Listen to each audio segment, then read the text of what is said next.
Hello everyone, आप सभी कैसे हैं। आशा करता हूं कि आप सभी बहुत अच्छे से होंगे। आप लोगों की डिमांड पर मैंने ये वीडियो बनाया है। अग्निपथ योजना क्या है, व्हाट इज अग्निपथ स्कीम। लोगों के दिमाग में अग्निपथ योजना के बारे में कुछ कंफ्यूजन है, डाउट्स है, इसीलिए मैं ये वीडियो बना रहा हूँ ताकि आपको इससे मदद मिल सके और आप अग्निपथ योजना को, अग्निवीर योजना को बहुत अच्छे से समझ सकें। सबसे पहले बात करते हैं अग्निपथ योजना क्या है, इसमें क्या वेतन रहेगा, सेवा निधि पैकेज या फंड क्या होगा और एज लिमिट कितनी होगी। ये सारी बातों को हम लोग वन बाय वन एक एक पॉइंट करके बहुत अच्छे से समझते हैं और 5 से 10 मिनट का वीडियो है। इस वीडियो में आपको पूरी जानकारी मिल जाएगी, क्या इसके डिसएडवांटेज हैं, क्या इसके एडवांटेज हैं, इससे क्या नुकसान फ्यूचर में होगा और क्या लाभ होंगे। तो थोड़ा सा पेशेंस बनाए रखिए और ये वीडियो बहुत महत्वपूर्ण होने वाला है, इसलिए अगर चैनल पर पहली बार विजिट कर रहे हो तो चैनल को अभी सब्सक्राइब कर लीजिए और वीडियो को लाइक शेयर जरूर कर दीजिए। ऐसा बिल्कुल नहीं है कि अग्निपथ योजना जैसी स्कीम हमारे देश में पहली बार आई, इस तरीके की कुछ और योजनाएं भी चल रही हैं। तो पहले मैं उनको समझाता हूँ, फिर मैं अग्निपथ योजना को डिटेल में समझाता हूँ। टेरिटोरियल आर्मी, टेरिटोरियल आर्मी क्या होती है, इसमें कुछ वीआईपी लोगों को आर्मी में भर्ती कर दिया जाता है और उसमें फिर उनको बाकायदा ट्रेनिंग दी जाती है और ट्रेनिंग करके उनको छोड़ दिया जाता है। जब भी कभी सेना कहती है कि जब हमें कभी ज़रूरत होगी तो हम आपको बुला लेंगे।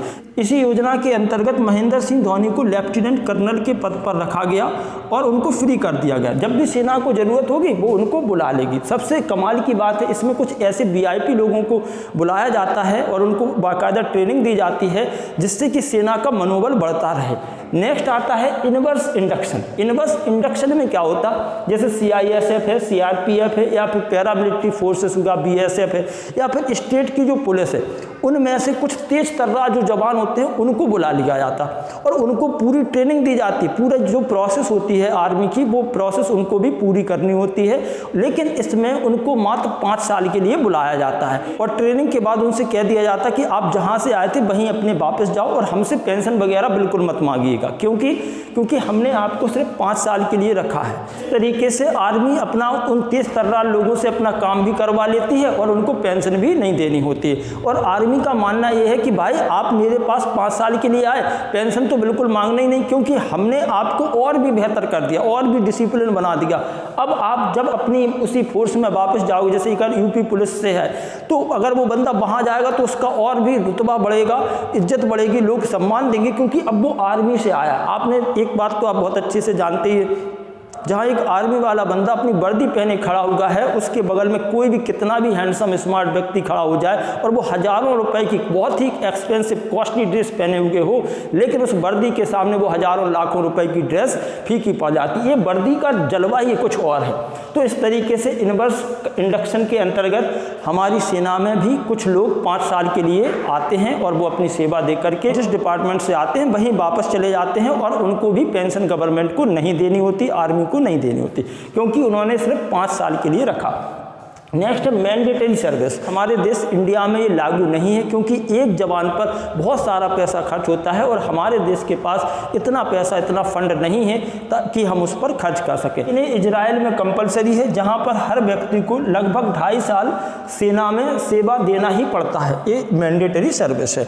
इस तरीके से हमारे देश में ये योजनाएं भी हैं, जैसे कि टेरिटोरियल आर्मी, इसमें कुछ वीआईपी लोगों को सेना में भर्ती किया जाता है और फिर उनको फ्री कर दिया जाता है। जब आर्मी को ज़रूरत होगी वो उनको बुला लेगी। इनवर्स इंडक्शन में सीआईएसएफ, सीआरपीएफ, पैरामिलिट्री फोर्सेस या स्टेट लेवल की जो पुलिस होती है उनको 5 साल के लिए बुलाया जाता है, लेकिन उसमें सिर्फ तेज तर्रार लोगों को, और इसके बाद उनको भी वहीं भेज दिया जाता है। इसमें उनको पेंशन बिल्कुल नहीं दी जाती, क्योंकि सेना का मानना है कि हमने आपको लिया 5 साल के लिए और आपको और भी बेहतर बना करके आपको भेज दिया, तो आप अपनी उसी डिपार्टमेंट में जाइए, वहीं से अपनी सैलरी अब आगे लीजिए और अपना पेंशन जो भी मैटर है वो वहीं से होगा। मैंडेटरी सर्विस हमारे देश में लागू नहीं है, क्योंकि एक जवान पर बहुत खर्च होता है, जो कि हम इस कंडीशन में नहीं है, हमारा देश उस कंडीशन में नहीं है कि इतना पैसा खर्च कर पाए।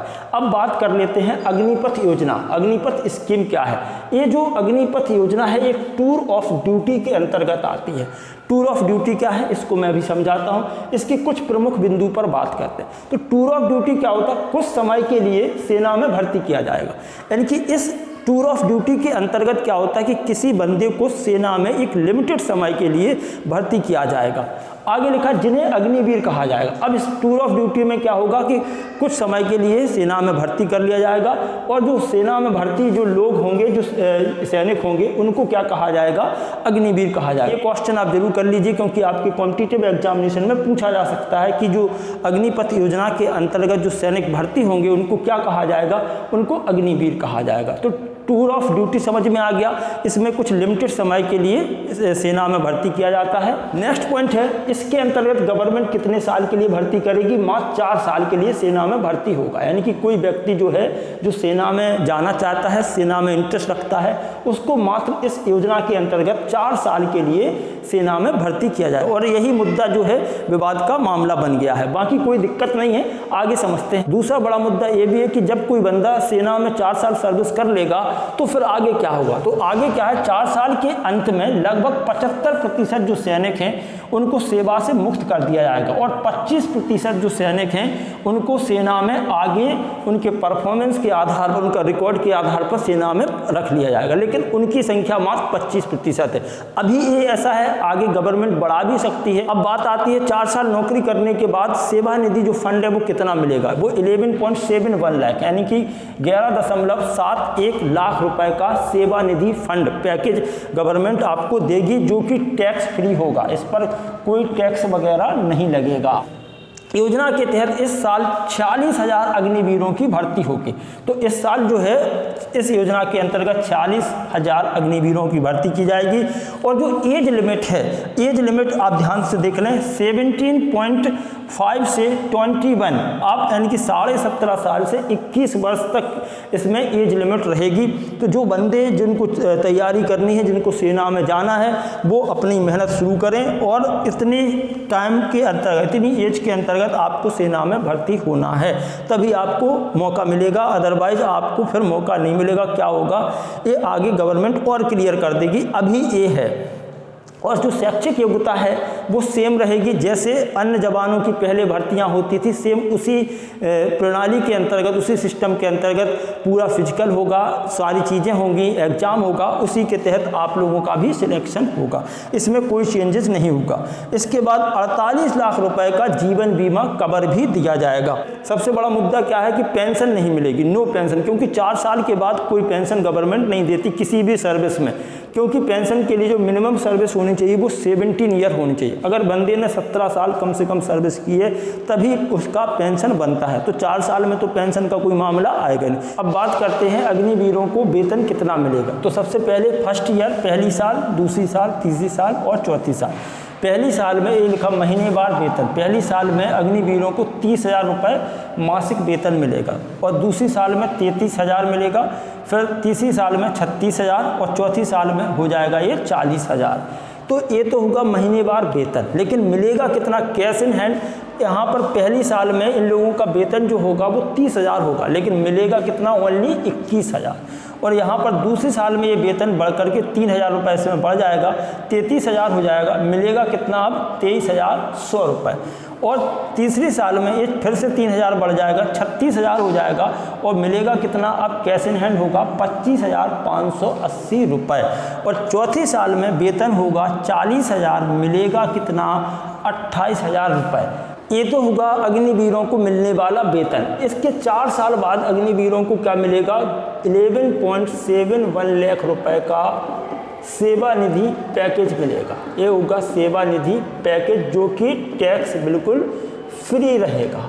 तो आपने ये तो आपको वेतन मिलेगा 4 साल में, पहली साल में इतना, दूसरी साल में इतना, तीसरी में इतना, चौथी में इतना, एक कैश इन हैंड होगा और ये महीनेवार आपका वेतन बनेगा।